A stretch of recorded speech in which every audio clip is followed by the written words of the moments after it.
నమస్కారం నగేష్ కుమార్ గారు. సో మీకు బయట చాలా వార్తలు వస్తుంటాయి అండ్ మీరు మంచి పొలిటికల్ అనలిస్ట్ కూడా. ప్రస్తుతం మనం చూస్తే ఈవీఎంల వల్ల ప్రాబ్లమ్స్ వచ్చాయని, ట్యాంపరింగ్ జరిగిందని సో కొంత న్యూస్ కూడా చూస్తున్నాం. చంద్రబాబు నాయుడు గారు దాని మీద కూడా మాట్లాడటం జరిగింది. అండ్ బయట రకరకాలుగా ఏదేదో మాట్లాడుతూ ఉన్నారు. జగన్మోహన్ రెడ్డి గారు ప్రాబ్లమ్స్ గురించి అంటే ఆయన పాయింట్ ఆఫ్ వ్యూలో ఆయన ఆన్సర్ చేస్తున్నారు. మీకు తెలిసిన నిజం ఏంటండి? అంటే ఏది నిజం? అసలు ట్యాంపరింగ్ జరిగిందంటారా? ఈవీఎంల ప్రాబ్లమ్స్ వచ్చాయంటారా? ఏది నిజం అసలు? అంటే ఇప్పుడు చంద్రబాబు నాయుడు గారు ఈవీఎంలో ప్రాబ్లమ్స్ వచ్చాయంటున్నారు. ఆయన చెప్పిన దాంట్లో నాకు అర్థం కానిది ఏంటంటే, ఆయన ఈవీఎంలు మొరాయించిన దాని మీద కంప్లైంటా, లేకపోతే ఏకంగా ఈవీఎంని ట్యాంపరింగ్ చేస్తున్నారు అనేది ఆయన కంప్లైంటా? నిన్న చెన్నైకి వెళ్ళి ఆయన ఒక డిఎంకే ఆఫీస్లోని ఒక పవర్ పాయింట్ ప్రజెంటేషన్ చేశారు. ఈవీఎంస్ ట్యాంపరింగ్ చేస్తున్నారని. ఈ ఈవీఎంస్ ఎట్లా ట్యాంపరింగ్ చేస్తున్నారు అనేది ఆయన బహిరంగంగా స్పష్టంగా ఇప్పుడు చెప్పటం లేదు. ఇప్పుడు ఈవీఎం ట్యాంపరింగ్ ఎప్పుడు అవుతుందంటే, ఈవీఎంలో ఒక ఇంటర్నెట్తో కనెక్ట్ అయినా, లేకపోతే మీ ఐక్లౌడ్తో కనెక్ట్ అయినా, లేకపోతే బ్లూటూత్తో కనెక్ట్ అయినా, లేకపోతే దాంట్లో ఏదైతే సిపియు ఏదైతే ఉంటుందో, మన ప్రతి కంప్యూటర్గా ఉంటుంది చూడండి, అవునండి, అట్లా దాంట్లో ఒక సిపియు ఉంటుంది. ఆ సిపియు తీసేసి మీరు కొత్త సిపియు పెడితే అప్పుడు దాన్ని మీరు ఆ స్టేజ్లోనే ట్యాంపరింగ్ చేయొచ్చు. అది చెప్పటం లేదు. ఈ ఈవీఎంల వల్ల మాకు నష్టం జరిగిపోతున్నది అనేది చెప్తున్నారు. సో ఇప్పుడు దానికి ఆల్టర్నేటివ్గా మళ్ళా ఎలక్షన్స్ అన్నీ కౌంటర్మైండ్ చేసి ఎలక్షన్స్ కొత్తగా పెట్టాలా అంటే వద్దంటున్నారు. ఆయన చెప్పేది ఏమిటంటే, వివిప్యాట్స్ అంటే voter verifiable paper audit trial, అంటే మనం బటన్ నొక్కగానే ఒక ఫోటో వస్తుంది, ఆ సింబల్ వస్తుంది. మనకి ఎవరికైతే నొక్కాము, టీడీపీకి నొక్కితే టీడీపీ సింబల్ సైకిల్ వస్తుంది. అది 7 seconds ఉంటుంది. కట్ అయిపోయి ఆ డబ్బాలో ఇలాంటి ఒక డబ్బా ఉంటుంది, దాంట్లో పడిపోతుంది. అది ఇప్పుడు ఏమంటున్నారంటే 50% కౌంట్ చేయమంటున్నారు. 50% అంటే ఇప్పుడు ఒక్కొక్క అసెంబ్లీ కాన్స్టిట్యుయెన్సీలో 50% కౌంట్ చేయాలి. ఇప్పుడు ఒక పార్లమెంట్ కాన్స్టిట్యుయెన్సీలో 7 అసెంబ్లీ కాన్స్టిట్యుయెన్సీ ఉన్నాయి. ఒక్కొక్క అసెంబ్లీ కాన్స్టిట్యుయెన్సీలో బూత్లు ఎన్ని ఉంటాయి, ఈవీఎంలు ఎన్ని ఉంటాయి. అంటే ఇప్పుడు మొత్తం ఓట్లు ఎన్ని పడతాయో దాంట్లో సగం కౌంట్ చేసేయమంటున్నారు. అంటే ఆయన చెప్పింది ఆల్మోస్ట్ 50% పేపర్ బ్యాలెట్గా వెళ్ళిపోదామంటున్నారు. ఇప్పుడు ఎలక్షన్ కమిషన్ ఏమంటున్నదంటే, ఇవాళ మీరు 50% అంటున్నారు, రేపు ఎవరో వచ్చి 100% అడుగుతారు. మనం ఆల్రెడీ అప్పుడే 30 ఏళ్ళు జరిగిపోయింది. మనం ఈ బ్యాలెట్ పేపర్ నుంచి మనం ఈవీఎంస్కి వెళ్ళిపోయాము. దాన్ని మళ్ళీ మీరు వేరే విధంగా వివిప్యాట్ ద్వారా మళ్ళీ వెనక్కి వెళ్ళిపోదాం అంటున్నారు. అది అట్లాగే సాధ్యం అనేది అంటున్నారు. దానికి ఏమిటంటే సరి అయిన సమాధానం రావట్లేదు. అవునండి. ఏ పొలిటికల్ పార్టీ నుంచినో ఒక్కొక్క పొలిటికల్ పార్టీ గెలిచినప్పుడు ఒక స్టాండ్ తీసుకుంటున్నారు. గెలిచినప్పుడు పర్లేదు, ఈవీఎంలు బాగానే ఉన్నాయి అంటున్నారు. ఓడిపోయినప్పుడేమో ఈవీఎంలు బాగాలేదు అంటున్నారు. దీనికి మంచి ఉదాహరణ ఎప్పుడు వచ్చిందంటే, ఈవీఎంలు వర్సెస్ బ్యాలెట్ అనేది. దీనికి చర్చ అప్పుడే 30-40 ఏళ్ళ నుంచి జరుగుతున్నది. దీన్ని సుప్రీంకోర్టు కూడా తీర్పు ఇచ్చింది. ఇప్పుడు చంద్రబాబు నాయుడు లాంటి వాళ్ళు లేని వాళ్ళు లేరు, అంటే చాలామంది ఉన్నారు ఈవీఎంలు పనికిరావని. సుప్రీంకోర్టే ఇచ్చింది.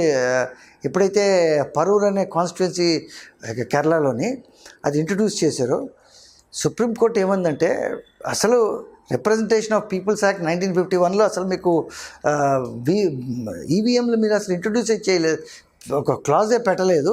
మీరు అది ఎలాగ ఇంట్రడ్యూస్ చేస్తారంటే మళ్ళీ యాక్ట్ని అమెండ్ చేసి ఈవీఎంస్ పెట్టారు.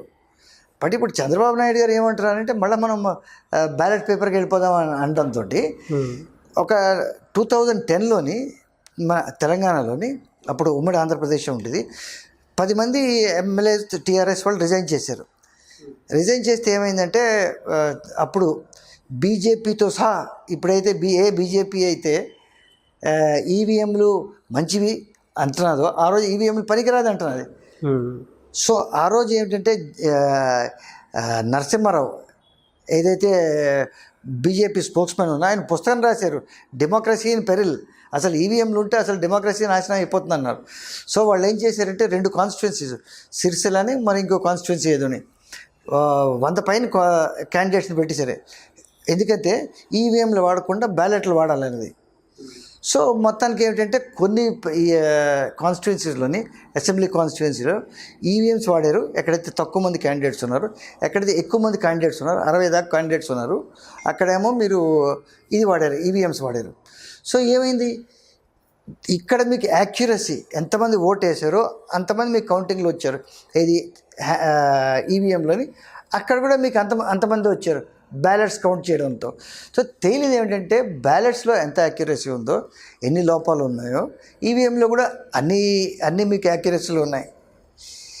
ఇప్పుడు ఎలక్షన్ కమిషన్ ఆఫ్ ఇండియా చెప్తుంది ఏమిటంటే, ఇప్పుడు ఒక అసెంబ్లీ కాన్స్టిట్యుయెన్సీకి మనం ఒక వీవీప్యాట్ని మనం కౌంట్ చేస్తే 99.9% దాకా యాక్యురసీ వస్తుంది.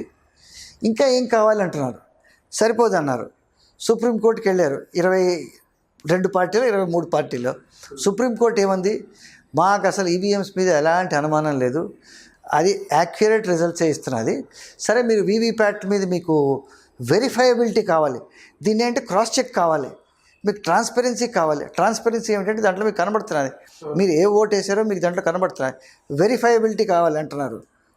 వెరిఫైయబిలిటీ అనేది మీరు క్రాస్ చెక్ చేసుకోవడానికి 1% కాకుండా మేము 5% పర్ అసెంబ్లీ కాన్స్టిట్యున్సీ మేము ఒప్పుకుంటున్నామని ఆర్డర్ చేశారు. ఎన్నికల ఫస్ట్ ఫేజ్ అయిపోయింది. ఇప్పుడు ఫస్ట్ ఫేజ్ అయిపోయిన తర్వాత 50% అడిగితే మరి ఇప్పుడు మళ్ళీ బ్యాలెట్ పేపర్కి వెళ్ళిపోయినట్టుగే కదా. ఇప్పుడు ఎవరైతే high tech chief ministers, high tech leaders అంటున్నారో ఇది అన్ని పార్టీలకి వర్తిస్తుంది. ఇది కాంగ్రెస్ దీనికి ఏమిటంటే కాంగ్రెస్కి మినహాయింపు లేదు దీంట్లోని. అసలు టెక్నాలజీ తీసుకొచ్చింది రాజీవ్ గాంధీ, శామ్ పెట్రోడా, వాళ్ళందరూ టెలికాం రెవల్యూషన్ తీసుకొచ్చారు ఇండియాలోని. ఇలాంటివన్నీ వాళ్ళ చొరవతోటి వచ్చాయి. ఈవీఎం మెషిన్స్ 1980స్లో వచ్చాయి, ఎప్పుడైతే రాజీవ్ గాంధీ ప్రధానమంత్రి ఉన్నాడు. ఇప్పుడు వాళ్ళే కాదంటుంటే దేశం ఎటుపోవాలి? జర్మనీ ఎగ్జాంపుల్స్ ఇస్తున్నారు, నెదర్లాండ్స్ ఎగ్జాంపుల్ ఇస్తున్నారు, ఐర్లాండ్ ఎగ్జాంపుల్ ఇస్తున్నారు. చాలా తప్పుడు ఎగ్జాంపుల్. జర్మనీలో మొత్తం ఓటర్స్ ఎంతమంది ఉన్నారో తెలుసా?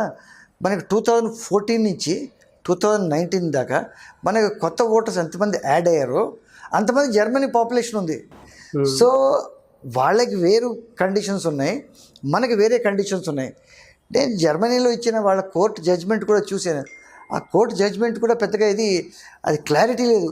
ఎందుకు ఈవీఎంస్ కాదన్నారు అనేది నాకు ఇప్పటిదాకా వాళ్ళ జడ్జ్మెంట్లో నాకు క్లారిటీ రాలేదు.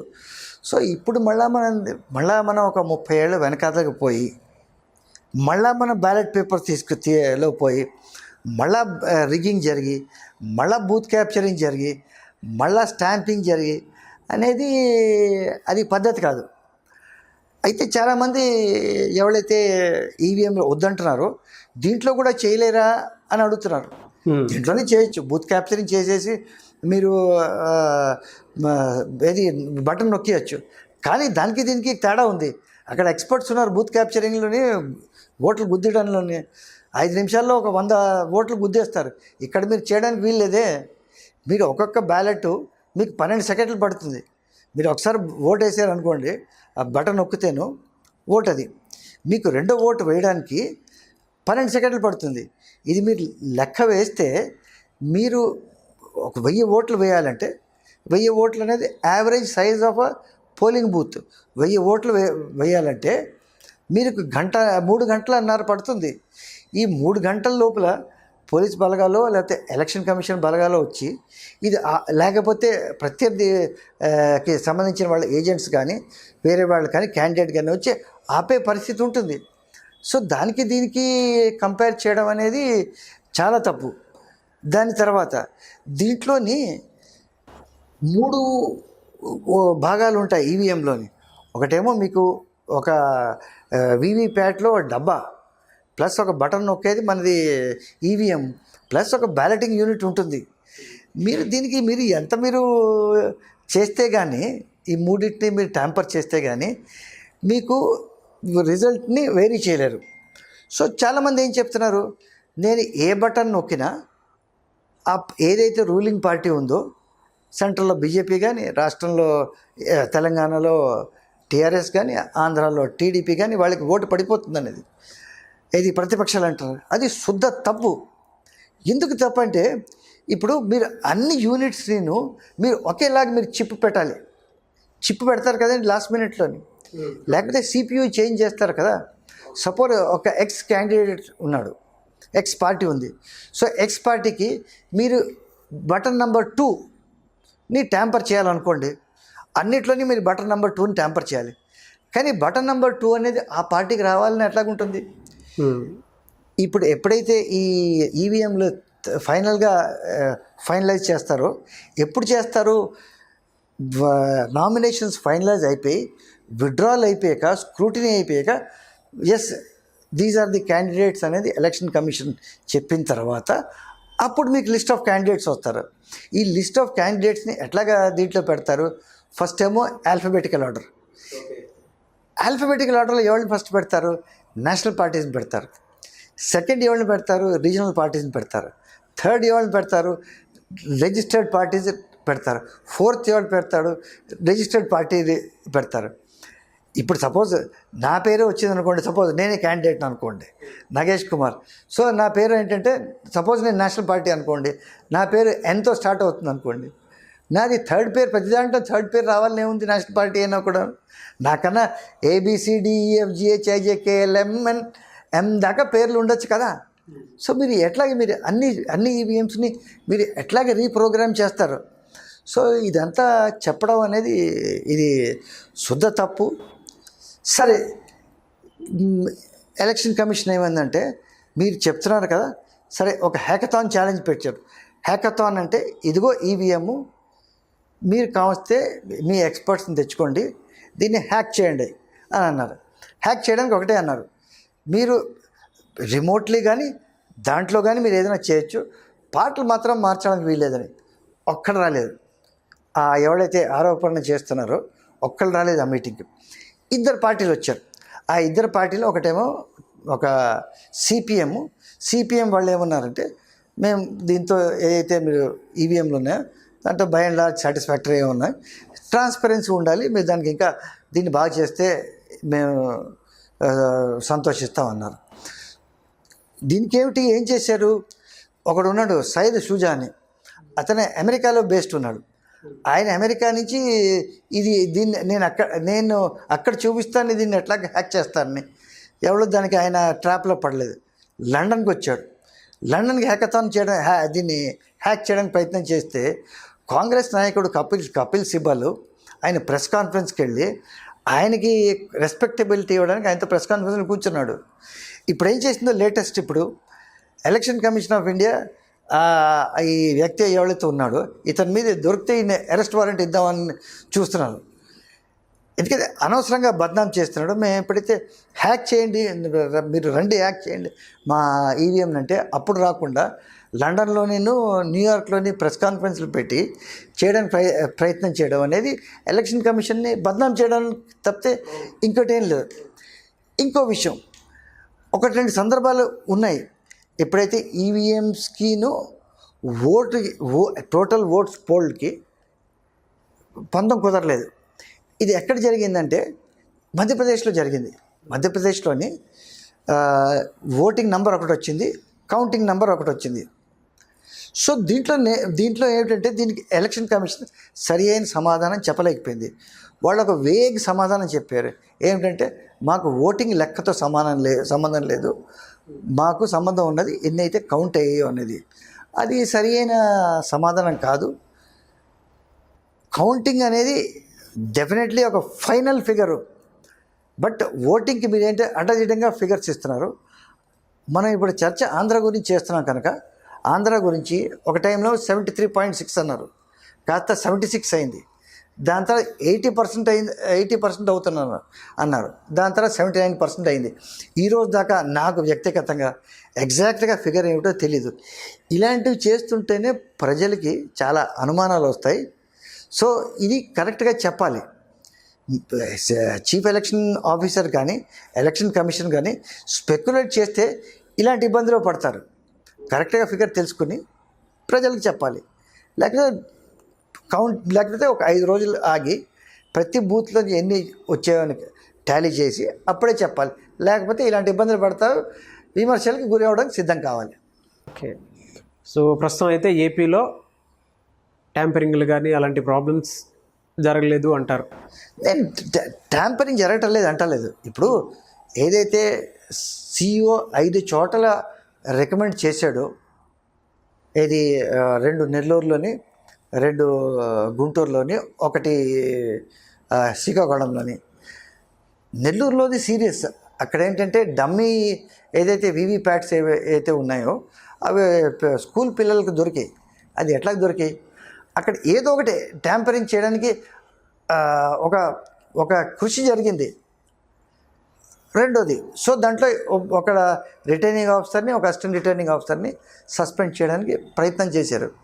రెండోది, ఇప్పుడు కొన్ని చోట్ల ఏమిటంటే పోలింగ్ 4:30 దాకా జరిగింది. ఎందుకు జరిగింది 4:30 దాకాను? ఈవీఎంలు సరిగ్గా పనిచేయలేదని. ఈవీఎంలు సరిగ్గా పనిచేయకపోతేను మీకు స్టాండ్ బై 10% ఎంతో ఉంది కదా లెక్క. 10% ప్రతి బూత్కిను 10% ఈవీఎంస్ స్టాండ్ బై ఉన్నాయి. ఇవి పని చేయకపోతే ఇవి తీసేసి కొత్త పెట్టాలి. అదే ఎందుకు చేయలేదు? ఒకవేళ ఈ ఈవీఎం మొరాయిస్తే మీకు ప్రతి చోట ఈసీఐఎల్ టెక్నీషియన్స్ కానీ, భారత్ ఎలక్ట్రానిక్స్ టెక్నీషియన్స్ కానీ, వేరే క్వాలిఫైడ్ టెక్నీషియన్స్ కానీ ఉన్నారు. పొద్దున్న 4:30 దాకా జరగడానికి కారణం ఏంటి? దీనికి సమాధానం చెప్పాలి. ఎందుకైతే very basis for EVMs and VVPATs is transparency and verifiability. Transparency లేకపోతే, వెరిఫైబిలిటీ లేకపోతే ఇది వేస్ట్. ఇది సో దీనికి మీరు అనొచ్చు మా స్టాఫ్ని సరిగ్గా ట్రైనింగ్ చేయలేదన్నది. అది సమాధానం చెప్పడానికి ప్రయత్నం చేస్తున్నారు. మరి స్టాఫ్ని తిట్టడానికి భయపడుతున్నారు. స్టాఫ్ ఒకవేళ సరిగ్గా చేయకపోతే మారల్ రెస్పాన్సిబిలిటీ మీరు తీసుకోవాలి. Telangana CEO last time assembly ఎలక్షన్స్లోని చాలా ప్రముఖమైన పౌరులు ఓట్లు లేకపోతే క్షమాపణ చెప్పారు. 25 lakhs ఓట్లు లేకపోతే క్షమాపణ చెప్పారు. మరి ఇక్కడ కూడా ఎందుకు మొరాయించామని క్షమాపణ చెప్పాలి CEO, ఆంధ్ర CEOనే. ఇట్లాగేంటంటే మీరు కింద వాళ్ళ రిటర్నింగ్ ఆఫీసర్ను, అసిస్టెంట్ రిటర్నింగ్ ఆఫీసర్ మీద తోచడానికి వీల్లేదు. Thank you so much Nagesh Kumar గారు.